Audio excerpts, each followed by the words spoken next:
Shalom Aleichem, everyone. Welcome to the Aliyah day. Glad to be with you. It is a wonderful, beautiful, amazing day in the neighborhood. A very chilly day.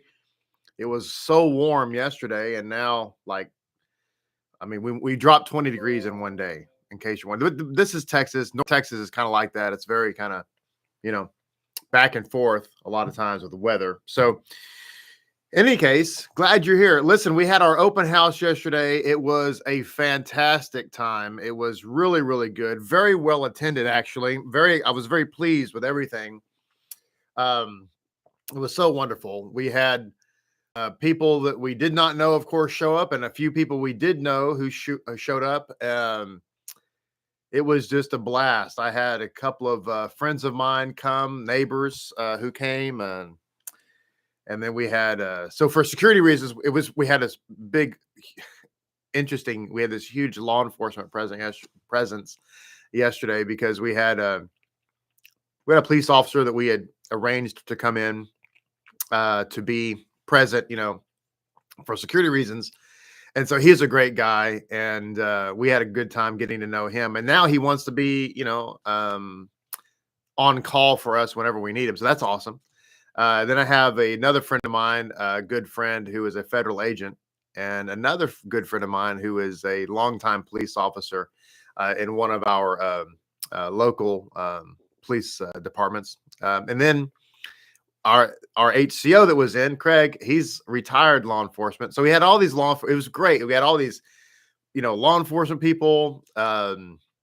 I was joking with them saying that we probably should have had a sting operation for criminals since we had so much law enforcement presence. But anyway, it was great. We had a great time. People came in. We had all these displays in the Harbor Hall, and people were going around looking at them and people, talking to people. We had food out for them to eat and sample. And I was in the sanctuary, and I had really every intention of my plan was, people who come into the sanctuary, I'm just going to kind of explain about the Torah scroll, explain about the various furniture and elements in the sanctuary and why it is what it is, and just kind of have that type of discussion. And so I did. So people came in, and some couples started asking questions, so answering. But what ended up happening was there was an impromptu discussion that developed. It was really amazing. People started to come in and sit down as I was expounding on some questions that this one particular couple was answering. And before I knew it, there was about 10 or 15 people in the room. And we actually got into some very deep conversations about Pauline theology and how it is contrary really to, Torah and scripture or the gospels. And we got into discussion about Acts chapter 10. We got into discussion about, the Messiah fulfilling the law. We got into discussion about made all foods clean and an assortment of other things. It was really, really amazing. It was really, really, it went way beyond what I was anticipating. I was just trying, we were just there to help people kind of get to know Jews and Judaism and just, big community event. And it turned out to be really great. So it was really fun. Everybody, you might be asking, well, how do the people receive those discussions? Well, quite well. And it was a great opportunity to have a conversation face to face where, you could discuss thoughts and discuss theological points of view and objections in real time, face to face. And so it was great. We had all kinds of literature that we had printed out. Professionally had it printed out about, Hanukkah, about mezuzahs, about seed, about the name of the Messiah. We had all that stuff around. We had our Lapid passports that we printed up that kind of talk about our services and explain different parts of it. And so it was just really good. And as a result, I am now looking forward to the next time that we do this, because my intention is to have these open houses throughout the year. And give people the opportunity to come. And I think now that this one was such a great success that now we can have others and through word of mouth, even more people will come and again learn about these different things. And I'm very excited about that. So anyway, Yeah, it was great. So I know all you guys wanted to know the update and how that went, and it was fantastic. And I'm on Facebook this morning, so those of you who are on Facebook and you saw the invitation, but either you couldn't come or maybe whatever you didn't come, and so now you wish you had. Well, don't fear. In a few months, a couple of 3 months, we'll have another one, and it'll be even better because this time I don't know. I'm sure that people said that they'd like to have this on display or what have you, for people to ask questions. So yeah, it was really, really good. It was a wonderful time, and thank everybody for participating. And so we had, speaking of HCOs, of course, we had Addie and Craig and Sophia with us this weekend, and man, do I like them. I really, really do. I like everybody, and then there's people I like. But no, seriously, I mean, they're just really great people. And so I really enjoyed Craig and getting to know him and Addie and hearing their story. And their daughter, Sophia, she's really cool. She's really cool. And so great, great young lady and great family. And so very excited. They are going to be back with us for Purim. And that's going to be amazing. So yeah, it was a great weekend. It was great to have everybody around. It was just really, really good. This is like one of the best weekends in Lapid Judaism history. So it was amazing. So good morning, Seth. Good to see you. Hope you and Sonia are doing great and being blessed. And I want to give a shout out to all of Sonia's coworkers who do their work oh so well. And glad you guys are listening. Hope you guys have a fantastic day. And thank you for being you. Good morning, Aliyah. Good morning to you. Hope you're doing great. Good morning, Donna Jones from beautiful Ohio. Good morning, Chris and Crystal. Good to see you both. Peaches, formerly from Georgia. Glad you're here. Ahava, good morning to you. Nellie Grace, good morning. Who else do we have here? Denise from Great Britain. Good morning to you. Greg Kroon from wonderful Oklahoma. Glad to see you, sir. Hope you're doing great. Heather Wilson. Hope you and Zachary are doing great and being blessed. Who else? Milka. There's Milka. Zara. She's so cute. Zara's so cute. She's getting so big. Hope you and Daniel are doing great. Sarah Merritt. Hope you and Shane are doing well and being blessed. Zake and Yagal. Good morning to you, sir. Jubilee. Good morning, Jubilee. Glad you are doing well. And of course, you've just heard we did have a fantastic open house. I'm very, very pleased. The thing about the open house is like I had no idea who was going to come. You put the information out there, you invite people, you put out the signs and the advertisements, if you will, and you just have no idea. It could have been nobody. But we had a great crowd, and I'm so thankful and very blessed. Good morning, Sergio. Glad you're here, sir. Russ, good morning to you, sir. John Boker Tov. There's Addie. You guys made it home safe and sound. Baruch HaShem. Well, so glad y'all came, Addie, and it was a real blessing. Good morning, Leah. Hope you and Eliezer are doing great. Good morning, Shmuel. Top of the morning to you, sir. Good morning to Emmanuel. Good morning to you, sir, from Africa. Good morning to our awesome Aussie, Louise Spicer. Hope you're doing great in, I'm sure, rather bitterly cold Missouri this morning. Good morning. There's Eliezer in Destin, Florida. Sunny Destin. Baruch HaShem. Andrew DeLeon, good morning. And Cara, good morning to you. I hope you're feeling better. Jeff White, good morning to you, sir. Yes, please push the like button. Good. And there's Daniel. Good morning to you. Johan, good morning. Johan, I heard you weren't feeling good. Am I correct on that? I pray that you are doing better. Good morning, Ariella Rafaela. Hope you're doing great. Joseph Johnson, good morning to you, sir. Lander Lights, Boker Tov. Leah, good morning to you, Leah. Hepzibah, Boker Tov. Hepzibah, I got your message yesterday. I was in the throes of greatness, and therefore I didn't respond. But all is well. I'm aware. Just so you know, I want you to be aware, and I'll just ignore what you sent me about, and all is good. Good morning to Jen. Glad you're here. You're Russ's wife. Okay, great. Good morning, Jen. Glad you're here. And let's see. I want Micaiah. Good morning.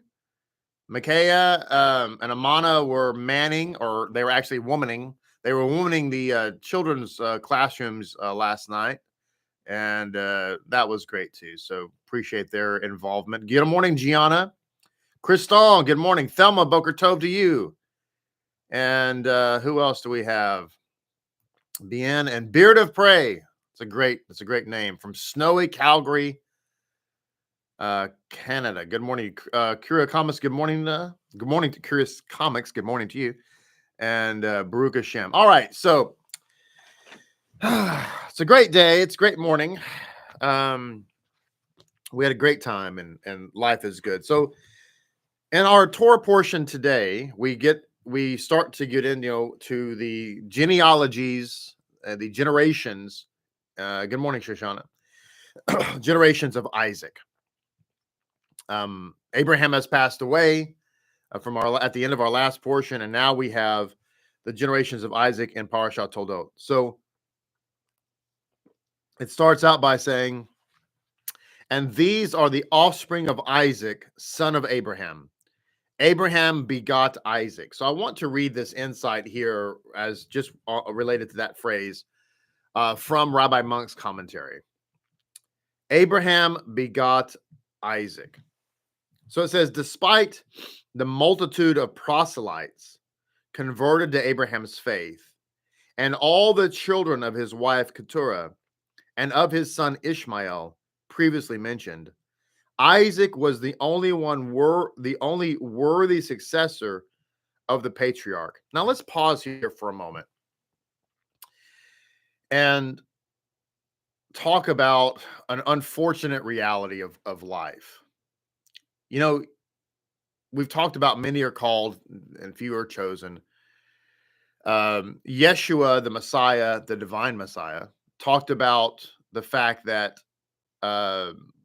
broad is the way to destruction, and narrow is the path to life, and few find it. We talk often about finding holy sparks. And I think the reality is that when it comes to walking the walk of true faith, that at least in the short term, we're not necessarily going to be in the majority.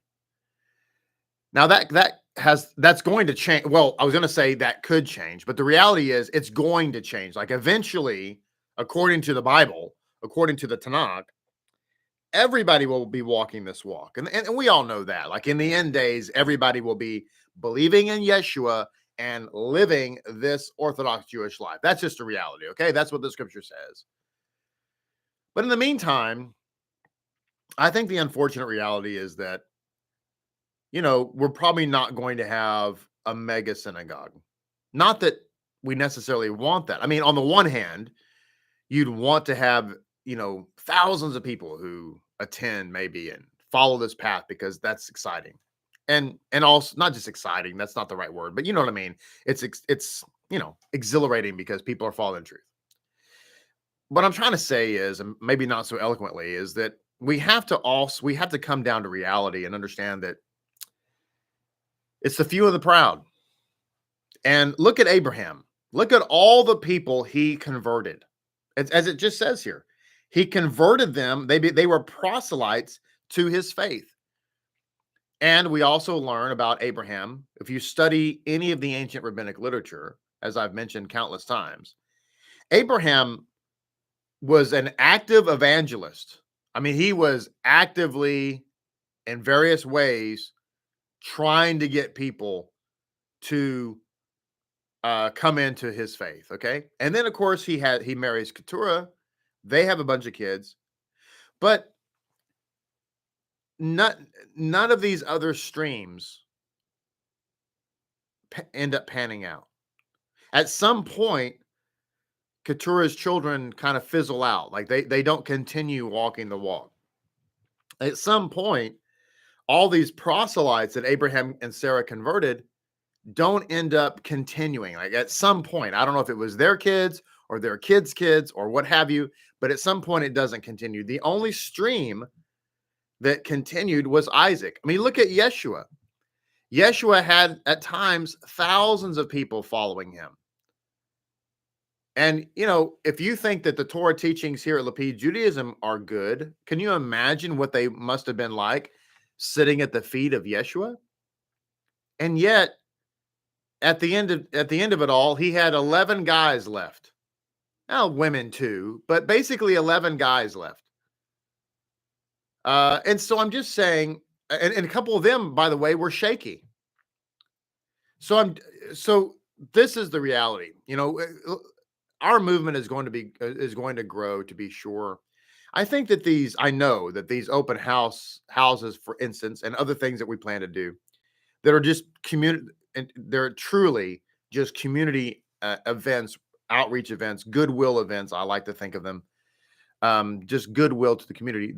That is going to pay strong dividends down the road, because it's going to open the door, literally, for people who otherwise would be kind of intimidated to walk through the door, but really have these questions and really have these desires to know. But, you know, it's scary when a lot of people don't even know they can even come here because they think maybe you have to be Jewish to come here. I get that question all the time. The point is that we're going to grow. We're going to become a solid movement, and particularly here locally. Some of you are going to move here and be a part of this locally, and I know that's going to be the case.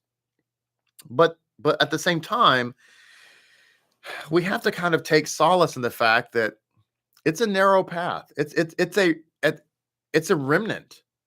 And as I read this, I think about all the work that Sarah and Abraham did to convert people.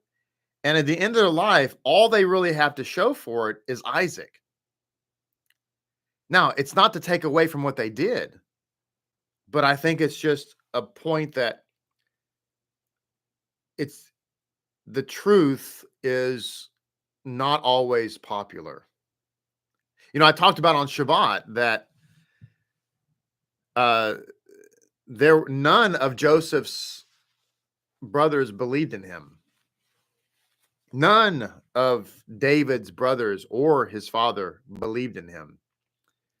Moses was sent out into exile by himself. You could reasonably argue that none of his people believed in him to be the Redeemer. Okay. So I talked about how the majority opinion is not necessarily the correct opinion. And then oftentimes, as it relates to the question of Messiah, it is so far batting zero. And so we have to keep that in mind, that if you're going to live your life trying to be in the majority because you want to be a people pleaser, then you're going to find yourself very disappointed, because the majority is very often wrong. In fact, and I'll tie a bow on it and move on after I say this. I developed a principle in my line of thinking years and years ago. And that principle was, if the world is okay with it, like if it is a popularly held belief in terms of humankind, then it is suspect. It's not necessarily wrong. I'm not saying it's wrong by default. What I'm saying is it's suspect, because if the majority of people agree with it and believe with it, then I have to go, why is that? Because truth is very rarely popular. Okay. Not always, but I'm just saying. All right. So it says here, solely in Isaac was his spirit most perfectly embodied. In the spiritual sense, Isaac was truly the only son, the only begotten son, if you will, of Abraham, according to the words of God himself in chapter 22 and verse 2. The spiritual and physical resemblances between father and son became still more striking after the father's death. So much so that all those who beheld Isaac would say, surely this is the son of Abraham. That is a insight into the Zohar. Does that sound familiar? When Messiah was being crucified, they said, surely this is the Son of God. Now remember, Son of God is a euphemism not for a little baby boy, but rather for the King of Israel. So in Isaac, they saw a resemblance, not just in physicality, but in the way that he carried himself, in his character, in his mannerisms, in his beliefs. And they said, surely this is the son of Abraham. Now, by the way, I see, Seth, you made a good point. I want to thank you for bringing this up.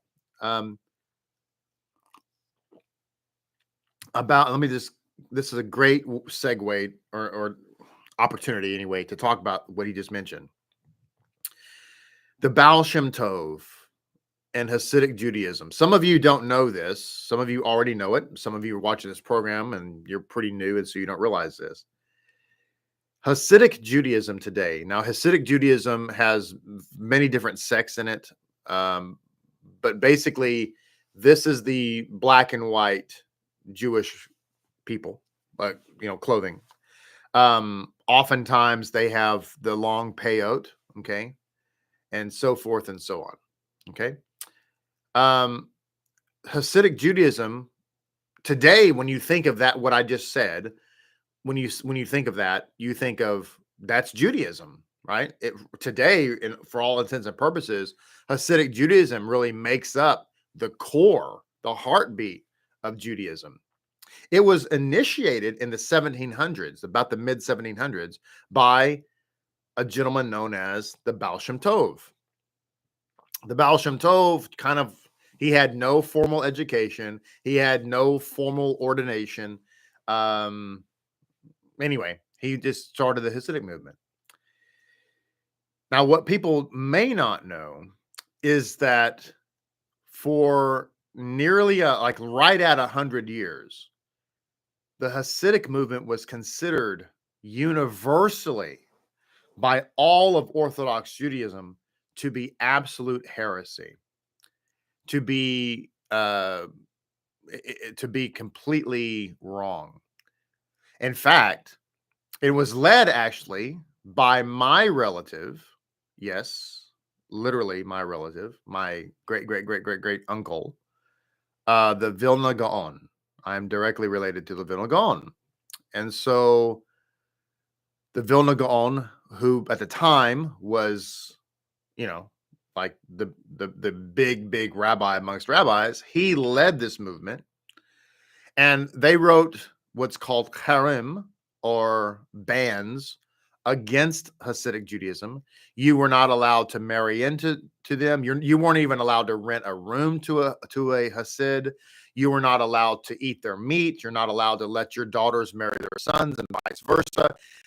They burned their books in the streets. It was an absolute total ban. They're not even Jews. They're complete heretics. Okay. It was bad. It was serious, and it lasted a century. Okay. The Baal Shem Tov was long dead before Hasidic Judaism became to be accepted. Okay. Now, this is an interesting point because it goes back to, acceptance and so forth and so on. I had a conversation one time. I hope this is not a boring conversation to you guys. But I had a conversation one time, a phone conversation with a rabbi of Chabad. The circumstances of how we ended up on the phone is not important, but we had a long conversation, and he started to challenge me about my belief in the Messiah, in Messiah Yeshua.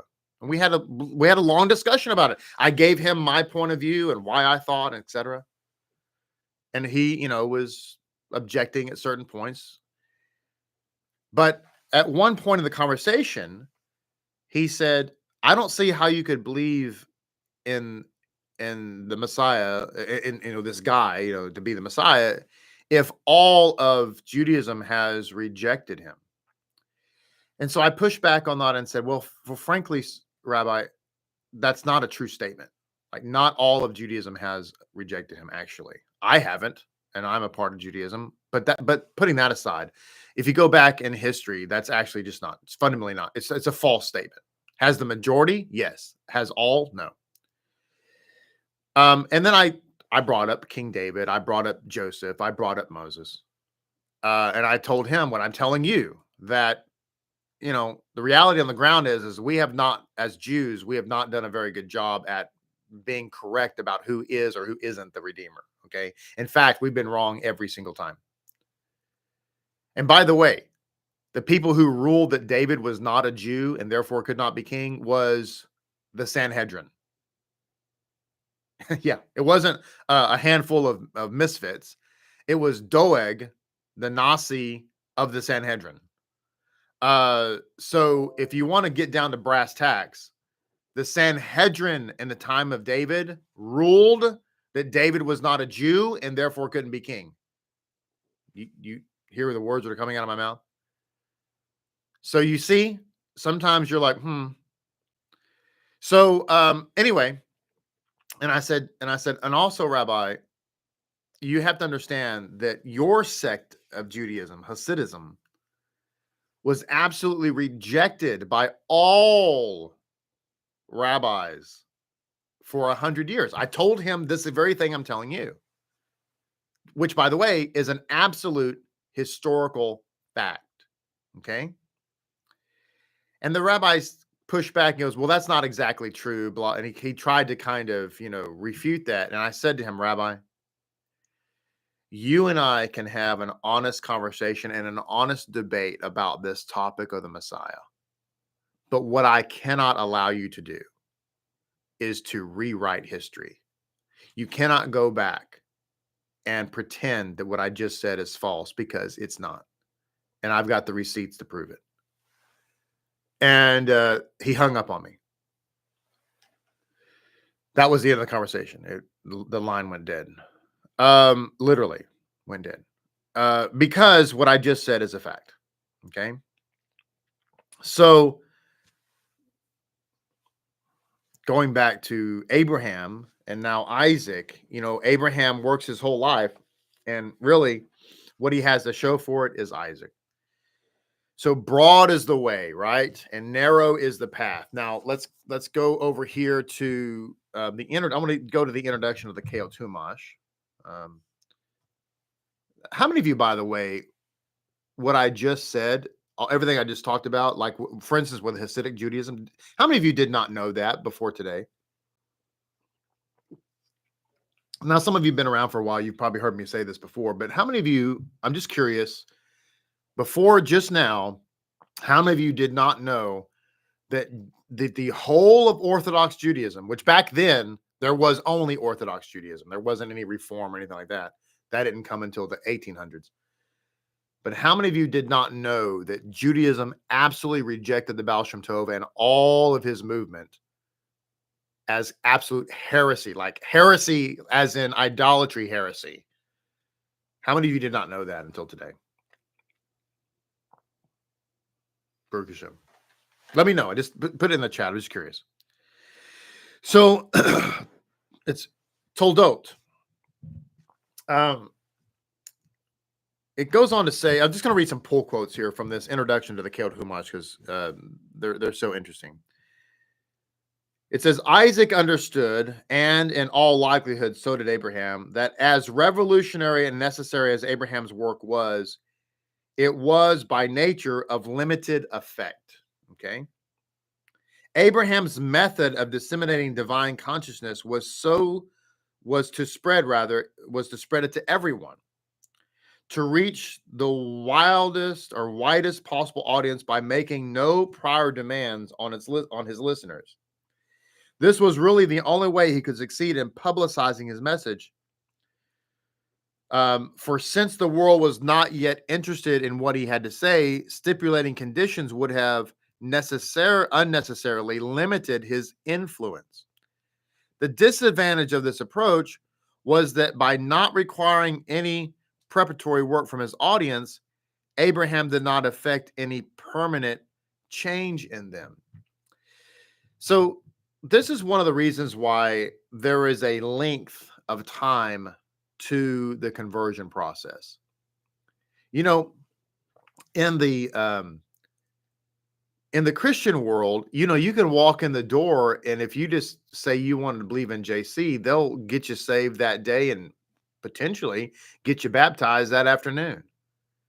And therefore there's no prior work that ought to be done on the individual's level. And as a result, this is why in that walk of life, and I don't mean to be disparaging here, but I was a pastor one time, and I was really kind of an evangelist type pastor back then. And I can tell you that the vast majority of people that I, led to the Lord, their faith was superficial at best. And that's just a reality. And I think I think you would agree with me. This is what in my experience, that most of the people that are in the church are superficial at best. The vast majority are, whatever. And very few are like fervent on fire. And I think a lot of it has to do with what we just read. So in Judaism, if you come in and say, I want to become a Jew, well, we're not going to say, well, come on down to the mikveh. No, it's going to be, in the case of our synagogue, minimum a year. There will be no conversions unless you've been actively involved for 1 year.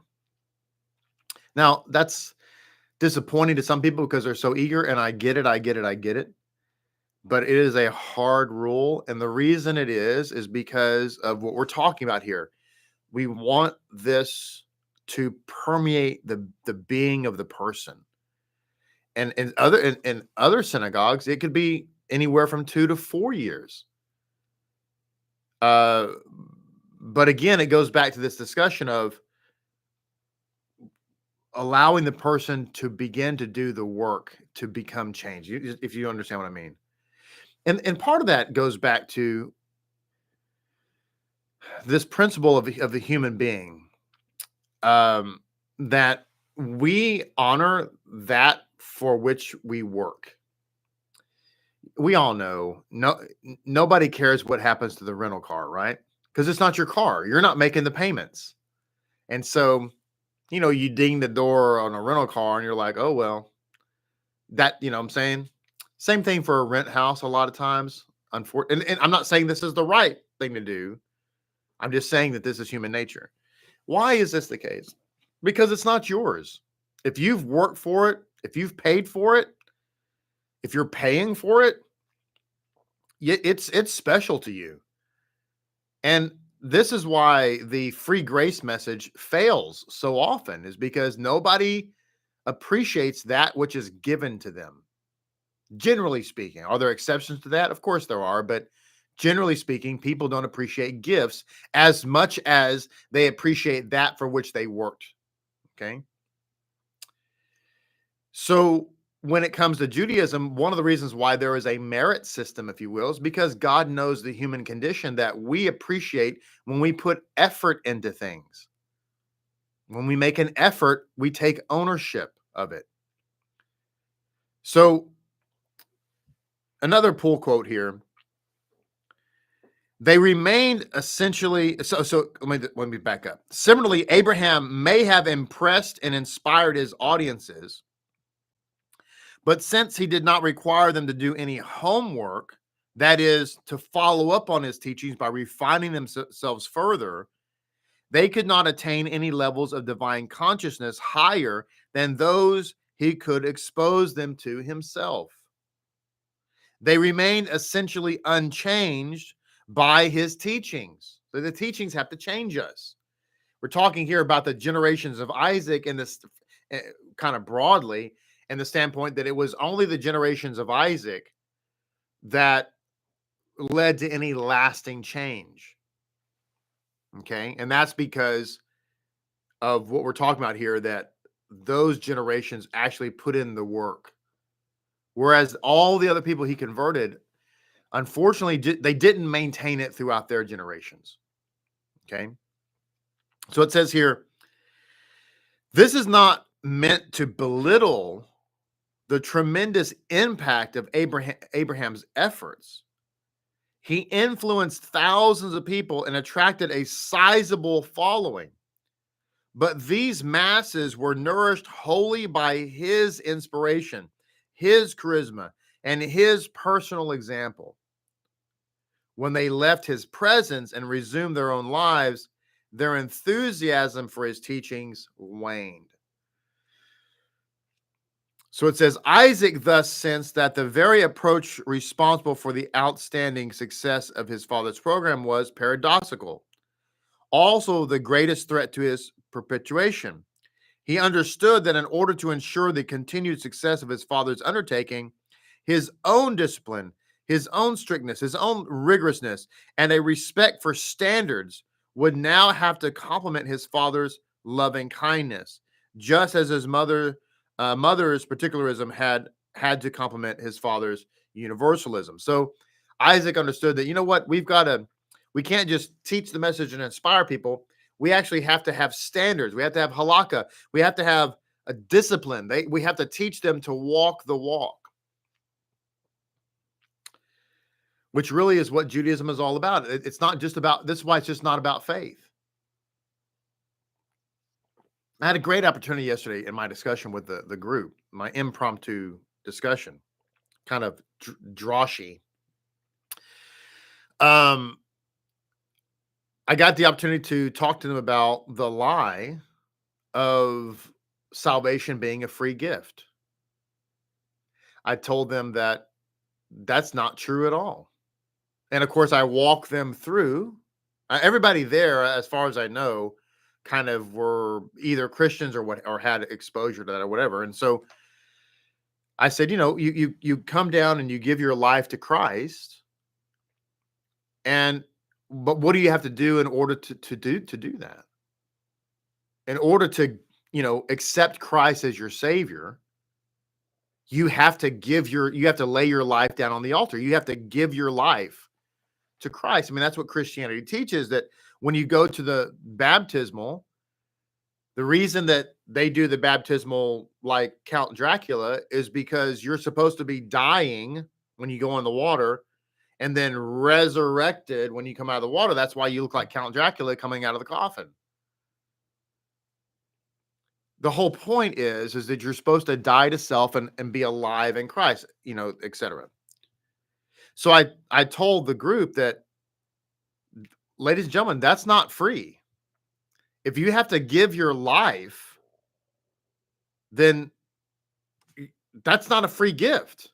If it requires you to pay your life. I mean, do you agree with me? Is that logical? Of course it is. The problem is that that's what is said, but that's not what's required. So people who go to churches, and I'm talking here generally, there exceptions to the rule, sure, but generally speaking, people are taught that you really don't have to give your life. You don't have to do anything. You don't have to follow any rules, if you will, generally speaking. But not so in Judaism. In Judaism, you do, in fact, have to change your life and give your life over to HaShem. And we talked about that yesterday in the meeting that I had. We talked about what that means, what that looks like, how, all of those things. And that's what Isaac figured out. He said, it's not just about faith. It has to be about what you're doing it and the discipline in your life. That's what Torah is all about. So it goes on to say, he introduced into Abraham's program the ideal of self-refinement, of encouraging the disciple to assume responsibility for laying the spiritual groundwork before hearing the master's lesson. Indeed, ladies and gentlemen, and we've seen this recently, unfortunately, in certain people. If you don't have the right heart, if you don't have the right musar, if you don't have character, good character, the Torah will become a poison for you. If you have good character, good heart, good musar, then the Torah will become an elixir for you. This is why Yeshua taught so much about character. He taught so much about ethics. He taught so much about moral behavior. because he was the Torah manifest. He was the renewal of those divine tablets, and therefore he was preparing our hearts to receive him, which is the Torah, so that it would not become a poison for us, but rather an elixir for us. People misunderstand that. They think, well, let's see, all he cared about was moral things and heart condition things and character things, and he didn't talk so much about obeying literal commandments. No, you missed the point. He's preparing the groundwork for the Torah to be written on your heart. Because I have seen, unfortunately, people who don't have good character, and they take hold of Torah, and it makes them worse. So you, ladies and gentlemen, you and I have to work on our character. You and I have to work on our musar. We have to check our heart, or otherwise the word of God will just turn us into ogres. So this is, whereas Abraham's approach can be conceived of as a downward vector, bringing divinity down to even the lowest rungs of humanity, Isaac's approach can be conceived of an upward vector, elevating people so that they can integrate increasingly higher levels of divine consciousness into their lives. We need both. We need both. You know, we can't just, we have to have people who are reaching. That's why the people who come to a place like Lapid Judaism are people who are reaching. They're people who are seeking. And that's why when we're out talking to people and we run across people who are obstinate, or they don't care, or they just want to argue, I know I'm guilty of this too. You know, we want to debate with them, we want to argue with them, because some of us, not everybody, but some of us kind of, enjoy it. It's like the MMA of theology. But we have to remind ourselves to move on. They're not a holy spark, not yet anyway. They're not reaching. And therefore, even if you convince them, it's not going to be successful because they're not really reaching.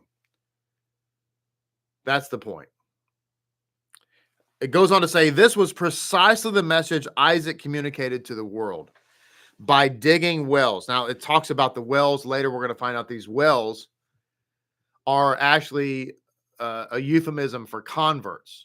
He redug the wells that his father had dug, meaning he went out and sought the type of people, the converts that his father sought.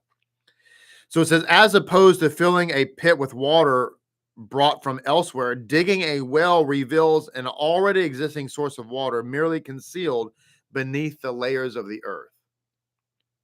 If Abraham's message to the world was, come revive your jaded,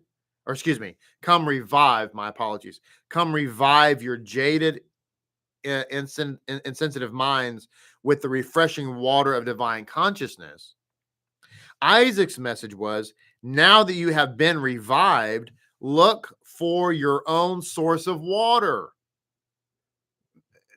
Meaning, dig away all the dirt, rid yourself of all the filth encumbering your life, and you will reveal within yourself a wellspring of divine awareness that will serve to quench your spiritual thirst for your entire lifetime. Isaac's generation was successful because he taught his generation to do the work, to refine yourself. And that's really what Judaism is ultimately all about. The reason we keep Torah ultimately is because we're refining ourselves, and by extension, refining the world. Now, I'll conclude with this last statement. It says, as we will see, the true synthesis of Abraham and Isaac's approaches was affected in the life and approach of Isaac's son Jacob. Nonetheless, the unique inner intensity of Isaac's approach renders it central to the prophetic vision of the messianic future. Until the Messiah comes, we, like Abraham, are required by the Torah to actively convey its message to the non-Jewish world. Until the Messiah comes, it is our mission to preach Torah to the world. Goes on to say, in the Messianic future, in contrast, we will not have to reach out to the world. Rather, the mountain of God's house will be established, and people will come and say, let us come to the house of the Lord, and that we will be taught his Torah. Until then, our mission is to reach the world.